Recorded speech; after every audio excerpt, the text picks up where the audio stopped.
परिचय।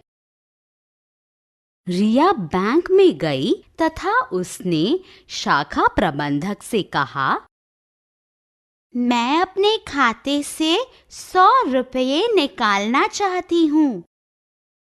प्रबंधक ने कहा, अवश्य। और उसने रिया को 10 रुपए के 9 नोट तथा 1 रुपए के 10 सिक्के दिए। क्या रिया को 100 रुपये वापस मिले? उसे कैसे पता चलेगा? रिया दहाइयों के द्वारा स्किप गिनती करेगी, क्योंकि 10 रुपए के 9 नोट बराबर 90 रुपए तथा 10 1 रुपए के सिक्के बराबर 10 रुपए। इसलिए 90 जमा 10 बराबर 100। उद्देश्य। इस पाठ के अंत में आप निम्नलिखित सीखने में सक्षम हो जाएंगे। स्थानिक मान प्रणाली को समझना।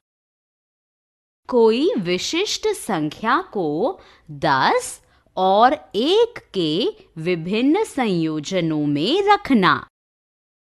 कोई संख्या को 10 तथा 1 के कई संयोजनों में पृथक करना।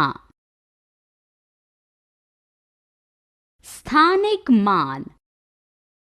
स्थानिक मान को संख्या में उसकी स्थिति के आधार पर एक संख्या में एक अंक द्वारा दर्शाए गए मूल्य के रूप में परिभाषित किया जा सकता है।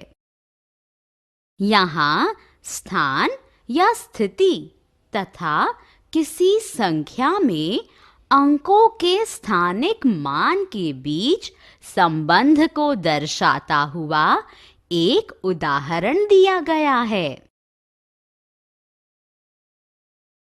बंडल तथा इकाइयां। 10 को 10 इकाई के बंडल के रूप में देखा जा सकता है, जिसे 10 कहा जाता है। 11 तथा 19 के बीच की संख्याओं को 10 तथा 1, 2, 3, 4, 5, 6, 7, 8 और 9 की इकाइयों के रूप में देखा जा सकता है। संख्याएं 10, 20, 30, 40, 50, 60, 70, 80, 90 का अर्थ है 1, 2, 3, 4, 5, 6, 7, 8 और 9 दहाइयां तथा 0 इकाइयां। दहाइयों तथा इकाइयों को पुनः एकत्रित करना। जब 10 या अधिक इकाई उपलब्ध हों, हम उन्हें पुनः एक समूह में एकत्रित करते हैं। उदाहरण के लिए 14 इकाइयों पर विचार कीजिए। आइए इसे दहाई और इकाई के संयोजन में एकत्रित करें।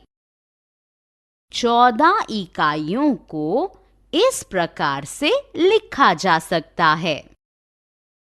14 इकाई बराबर 10 इकाई जमा 4 इकाई। यहाँ हम इकाइयों को एकत्रित करते हैं। 1 दहाई बराबर 10 इकाई। इसलिए 14 को इस प्रकार लिखा जा सकता है। 1 दहाई जमा 4 इकाई। सारांश। हमने जो कुछ सीखा है उसे संक्षेप में दोहराएं। स्थानिक मान को संख्या में उसकी स्थिति के आधार पर एक संख्या में एक अंक द्वारा दर्शाए गए मूल्य के रूप में परिभाषित किया जा सकता है।